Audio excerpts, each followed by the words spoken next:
kindly enlighten us, no? Ano po ba ang nangyayari ngayon diyan sa condominium nila? Kasi po noong 2021 meron pong inelect po sa amin na presidente po. Ang pangalan po President Jonathan Busa po. Alright. And then sa bylaw po ng aming association, nakalagay doon ay 1 year lang po Yung term. Yung term at Okay. dapat magkaroon po ng election. Then nakalipas na po ng 3 years po, hindi po nagkaroon ng election sa kadahilan ng meron pong nire-resolve na kaso doon po sa Bureau of Fire na gusto ng Bureau of Fire na magkaroon muna ng compliance ang aming association at i-focus muna sa maglagay ng mga fire exit. Dahil kami po, 5th floor po ang mga building po namin pero wala po kaming fire exit. Okay, So parang hindi ang dahilan po na hindi pagkakaroon ng election po ay dapat mag-focus muna daw po sa pag-compliance ng fire exit. Nakalipas na po ng 3 years po, may isang grupo po, ang grupo po nila Ma'am Mayet Cabote at Rex Apostol, nagsagawa sila ng sarili nilang election nitong March 10, 2024. Okay, just this year, early this year. Nakipag-ugnayan naman po sila sa DSUD at inaprubahan naman po ng DSUD ang election na ginawa nila. Okay. Ngunit po, nag-apila po sila ang aming admin na incumbent sila President Busa dahil po ang mga tumakbo po na bagong officer noong March 10 po ay hindi po kwalipikado po base po sa aming bylaw po. Ibig sabihin po, ito pong mga tao po ay hindi po nagbabayad po ng kanilang unit, hindi nagbabayad ng tubig, puro illegal po ang ginagawa po nila. Delinquent. Delinquent po. Alright. Po. So, delinquent ang tawag natin dyan, Sherry, sa mga... Ni-review po ng DSUD ang kanilang ang appeal ng aming incumbent president. Nang nalaban po nila, agarang po naglabas ng resolution ang DSUD noong April 24, 2024 na nagpapatunay na gawing void ang ginawang eleksyon ng kampo nila Mayet at Rex Apostol. Okay. Nakalagay po sa resolution na inilabas ng DSUD na tangi ang incumbent po ang nakaupo na dapat mamahala sa association namin at hintayin ang gagawing election po. Alright. Na ipapatupad ng DSUD. Okay. Ito po ang resolution po at order ng DSUD na inilabas po noong April 2024. Okay. Ngunit hindi po ito kinilala po ng kampo nila Mayet po at Rex Apostol. Ang ginawa po nila, gumawa po sila ng sariling office, sariling republika, naningil po sila ng mga association dues at gumawa sila ng sarili nilang rules po sa amin. Kaya ang nangyari po, sa loob ng 8 months po namin hanggang ngayon po, 2 admin po ang nangongolekta po ng aming collection sa aming HOA po. Okay. Nahati po ang aming collection po. So, eto matanong ko lang, no, ilan yung populasyon ng inyong condominium? Or yung mga units, ilang units? More than 1 to 2,000 po. Oh. So, madami-dami to, no? Opo. And when we speak of collections, kung 1,000 yung nagbabayad siya rin, hindi lang naman 5 pesos yung binabayad niya, no? Kung kolektahin mo yung kabuuan niyan, baka aabot sa milyon siguro yan. So ang tanong ko ngayon dito lang, sir, kasi I understand na nanggagaling kayo sa posisyon na nalilito na kayo. May mga nagbayad siguro kay group number 1, meron nagbayad kay group number 2. Ang tanong is tuloy-tuloy ba yung serbisyo? Baka naman naapektuhan na. Naapektuhan na po kasi naputol na po yung tubig eh. Bali nagtatalo po kasi silang dalawa kung sino nga hawak ng pera. Ang problema na hindi po na pa-priority kung ano yung dapat bayaran, na puputol tuloy yung tubig. Pinutulan na yung buong condominium, walang tubig? 1 linggo na po. Baka naman, no? Baka lang naman, hindi kasi nakapagbayad doon sa water provider. Ang lahat po ng mga members po ay updated po kami ng bayad po. Dahil kapag hindi po kami nagbayad, puputulan po kami. Kaya nagulat na lang po kami ng nakaraang linggo, naputulan na po kami ng Maynilad po dahil napakalaki po ng bill na nasa bill po namin. Siguro ang nangyari dyan, sir, nagbayad kayo, no? Kung kaninong grupo yan, Group A or Group B, ang problema hindi na remit doon sa water utility. Kaya syempre, itong si water provider, kung hindi ka naman nabayaran na siya, I think, kung condominium yan, ang daming bill niyan, siguro abot sa milyon yan, di ka nabayaran, malamang sa malang puputulan talaga kayo. Pero sir, bago pa po yung incident na yan, meron na po talagang nagbi-build up na yung utang nung Chateau. Wala pa po yung kabilang magkano grupo. na po ba, no? If alam ninyo, no? Yung ngayon po, ang outstanding po namin is 1.5 million po. sa tubig? Sa tubig lang yun. Then nakita po doon na noong nakaraang taon po, merong 3 buwan na hindi nabayaran ang incumbent and incumbent na president president po nila, namin at grupo po ngayon ni President Busa po. Okay.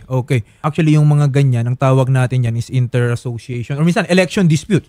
Okay? Merong dalawang grupo na nagpapakilala na duly elected officers of a certain association or or corporation, no, pagkumpanya. Pero in our case, this is a homeowners association. So, and I understand na nasa DSUD yung kaso po ninyo. Hindi ko lang maintindihan kung bakit sabi ninyo meron na palang order pero hindi nasunod, no? Sir Jonathan Busa, magandang hapon po. Si Attorney JV po ito ng AXIS Party List. Yes, sir. Magandang araw po, Sir Attorney JB. Opo. Sir Jonathan, kasi naiintindihan po namin, no? May mga concerns ang inyong mga association members, homeowners, kasi daw nagbabayad naman sila ng kanilang utilities pero apparently naputulan daw kayo ng tubig dyan.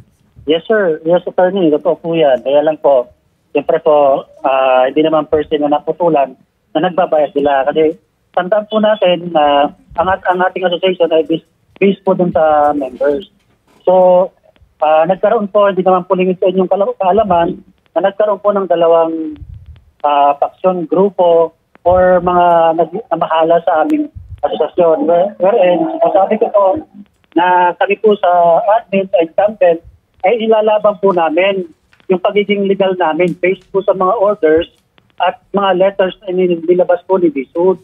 Kaya lamang po, yun nga sinasabi po namin, hindi po ito maipatupad, hindi po maipatupad ng maayos kasi po hindi nga po ginagalang ng ating mga opposition party. So Alright. sabi namin, kaya po nagkaganito at kumantong sa ganitong crisis kasi nga po, nagkaroon po sila ng gulo. Kaguluhan po, nasimula pa po noong 2023. In so far as yung merits, no, ng kaso ninyo, we leave it to DSUD. Total, pending na po, no, sa DSUD itong dispute ninyo diyan sa condominium ninyo, no. Ang sa amin lang dito syempre sa studio is it is unfair of course na nagbayad naman yung mga homeowners ninyo pero ang sa ngayon sila daw ay naputulan ng tubig. I understand, no, kung saan ka nang gagaling, sinasabi nyo na the orders of DSUD are in your favor pero ang posisyon nyo is parang hindi siya nasusunod. Tama Yes, po ba? Oo. Tama, Attorney. Kaya Oo. lang po, Attorney, nahati po kasi ang mga members dyan na nagbabayad. So sa amin, as of now, ngayon, kaya kami naputulan, kami sa admin, may mga resibo kami na ipapakita, na ipinapakita sa page nga namin, sa 2 Valenzuela, sa aming community, na ang mga ibinabayad ng mga members namin sa amin, sa admin po namin, ay binabayad po natin sa mga utilities. Ang question po ngayon, nasaan yung mga nakolekta ng kabilang grupo? Yun Yes. po, kaya po talagang naputulan kami kasi nga po, kulang po ang koleksyon namin kasi malalim po ang naging istorya po dyan kung bakit kami nabaon din sa utang. Kasi nga po, kulang ang koleksyon na naibabayad ng admin doon sa mga utilities dahil nga kulang sa nakukolekta po. Okay. I think, no, pag sinabi po ninyong kulang, Sir Jonathan, maybe the primary reason is kasi yung ibang members nagbabayad sa ibang grupo.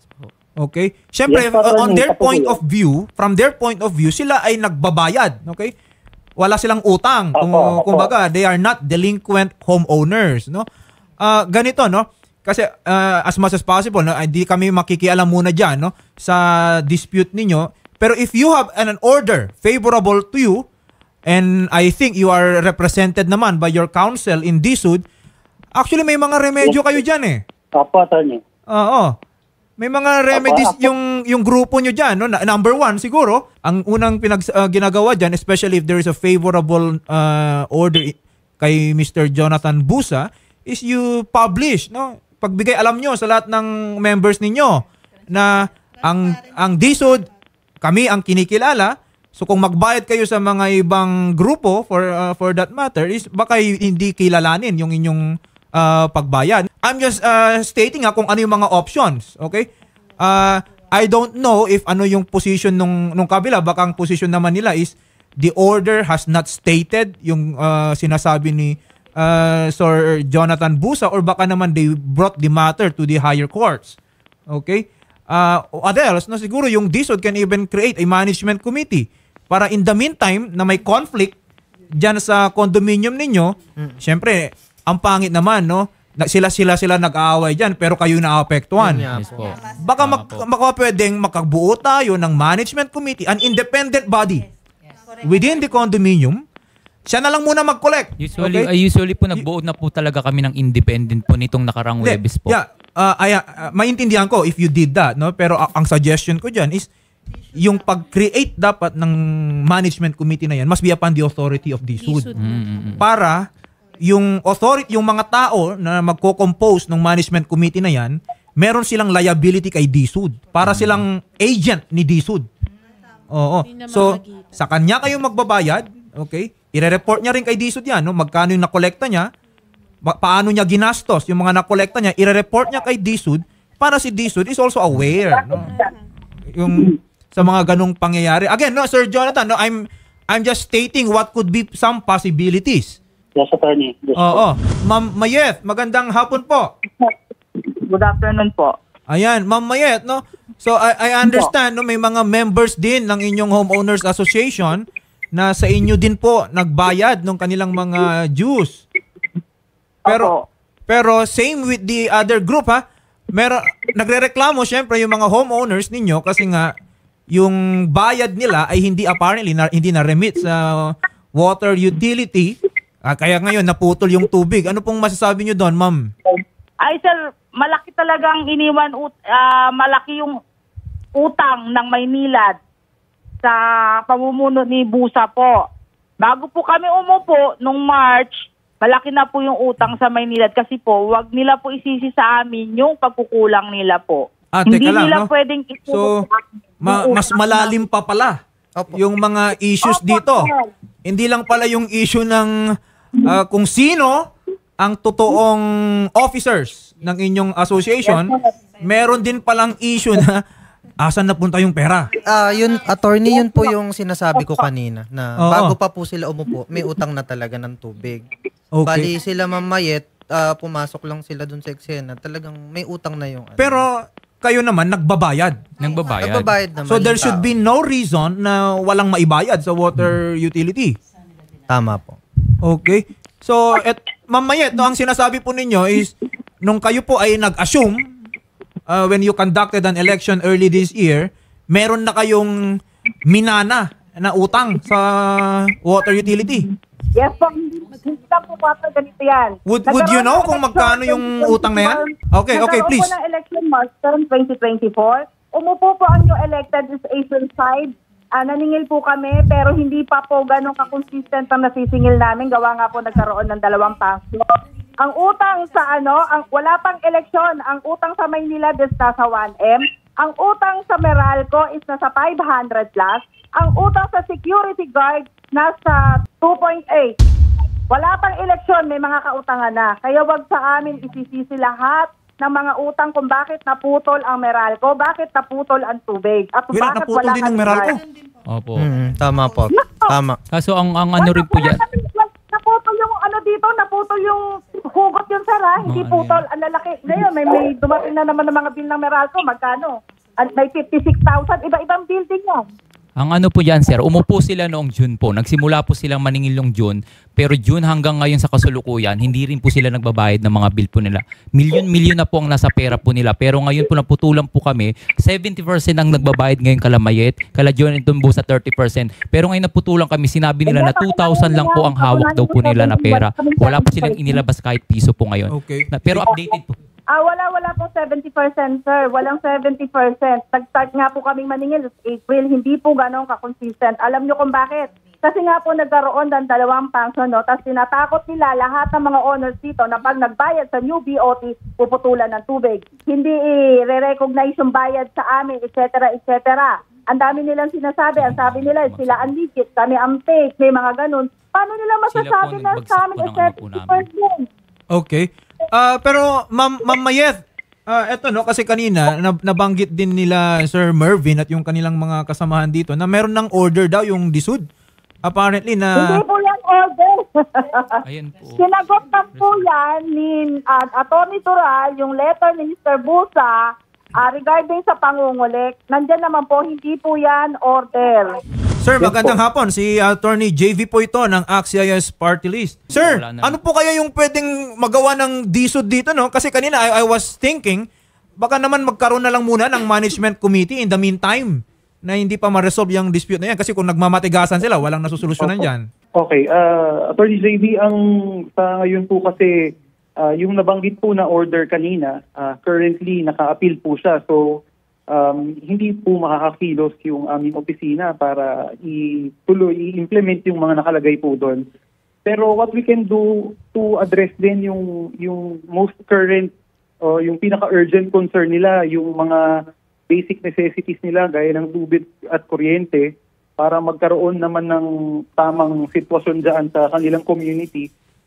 Invite namin yung dalawang grupo to a conciliation proceedings para mapag-usapan yung paano ba mare-resolve kahit yung tungkol lang po sa tubig lang and yung mga utilities na kailangan po na kinakailangan ng mga nakatira po sa Chateau Valenzuela.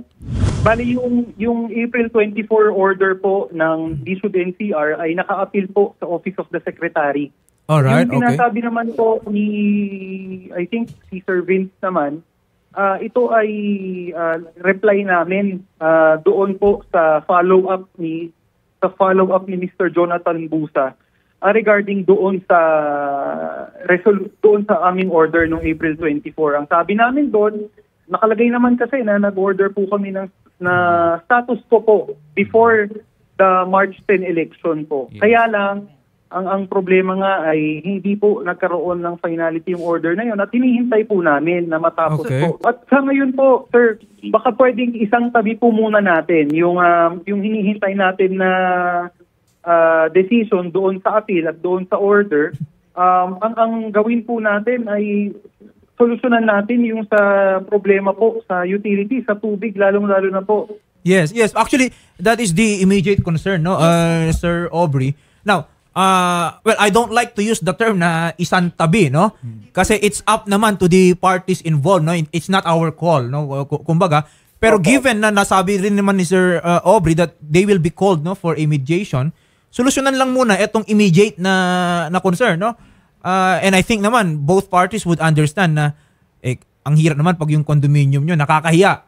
Okay, you've been collecting amounts, hindi kayo makapag-deliver ng tubig, hindi kayo napuputulan kayo ng kuryente. Wala kayong security. Kumbaga kung tutusin ang tao yan, para magkaka-civil war sa among condominium homeowners members, no? Paano po ang pagbabayad niyo po, sir? Is it through bank Hindi po po, ba? dinidirekto po namin doon po sa sa admin po namin po. Sa admin Sa po. Saka sa developer Sa developer po. Sino po ang nakapangalan po doon? Doon po sa pinagbabayaran niyo, sa billing po. Yun po yung nakalagay, ma'am, yung CBC HOA nakalagay. Pero tatlo po kasi sila ngayong naniningil, ma'am. Yung developer na Globe Asiatic, then yung grupo po nila Mayet, yung sa grupo nila Busa. Pero yung Globe Asiatic po nagte-turn over ng payment sa kila Busa. Doon po napupunta. Sir Jonathan Busa? Hello po, yes po. So in short, sir, paano natin matutulungan yung mga lumapit po kay Senator Raffy? Ang sabi ko po dito, Atty. JB, sabi ko nga, unang-una, sabi ko, nandito na tayo, no? Pangalawa, sinasabi ko, para maging leader tayo, dapat in good standing tayo sa ating mga arrears. Lalo na, yung basic obligations. Tanungin niyo po sila, Atty. JB, association dues ba, saka water bills, in good standing ba sila? Or updated ba sila sa kanilang mga binabayad? Kasi doon pa lang, sabi ko, sa amin, binigyan na namin sila na hindi sila in good standing. Malaking bagay po yan, Atty. JB. Establish natin na kung nagbabayad din sila sa kanilang mga sariling unit ng mga arrears nila ng association sa tubig, siguro naman po, hindi po kami umaabot na ganito kalaki ang utang. Okay. Magpapatunay po ang billing system. Yes. Opo, I understand, no, the internal concerns of your association na yung delinquency, no, ng mga ilang homeowners ninyo, of course, will affect yung liquidity and your ability to pay the dues of the condominium as a whole, no? Pero in the meantime, kasi ang bylaws po ninyo, no, yung mag-govern po doon, and I am not aware, no? Although in most cases naman, pag delinquent ka, there is really certain restrictions, no, to what you can do and what you cannot do, no. Pero I leave that later to Diso, no. Puros kasi nungalingan sinasabi nila dyan, sir. Dapat, kung gusto nila pumunta dyan, sinama kami. Para both side maririnig. Hindi yung side lang nila po. Ngayon po, para maliwanagan po, kailangan natin makakuha ng kopya sa Maynila at kung kailan po lumaki ang utang lumobo po. Ngayon po, may hawak po ako ditong Meralco bill. Ang laki ng utang po. Ng Lisbon po, nasa 60,000, mahuhugutan na po ito dahil sa kanila. Opo, no, mamaya, no, naintindihan din namin, no, where you are coming from. Pero right now, we are trying to solve the immediate concern, no. Yung issue kung kanino ba lumaki yung utang na yan, pananagutin din natin yan, no? Okay, that's not pero sa ngayon, apektado na yung mga homeowners. There are thousands homeowners na mapuputulan ng tubig. Alangan namang ang focus pa natin is kanino ba nagsimula, no? Yes, po. Why not just answer the question? Why not just resolve this issue muna? Then let's make those people accountable later on. Tama po ba yung po sila po sir na advance? Pero yung mga hindi nag-agree po, dapat po, bago sila pumunta dyan, pinag-usapan, hindi nga po sila humaharap dito sa amin, sir eh.